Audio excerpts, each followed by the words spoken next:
Ons God is nie 'n man dat hy sou lieg nie, of 'n mensekind dat hy sou berou hê nie. Sou hy iets sê en dit nie doen nie, sou hy spreek en dit nie waar maak nie.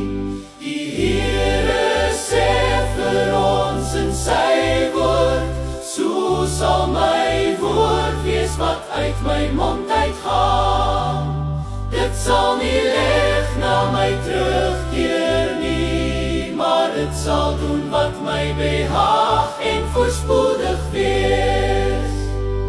Die gras verdor, die blom val af, maar die woord van ons God hou stand tot in ewigheid. Die Here sê vir ons in sy woord, so sal my woord wees wat uit my mond uitgaan.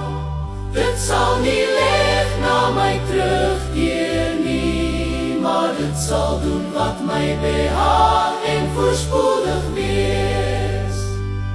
Die woord is 'n lamp vir my voet en 'n lig vir my pad. Die Here sê vir ons in sy woord, so sal my woord wees wat uit my mond uitgaan. Dit sal nie leeg na my terugkeer nie, maar dit sal doen wat my behaag en voorspoedig wees. Die Here sê vir ons in sy woord, so sal my woord wees wat uit my mond uitgaan. Dit sal nie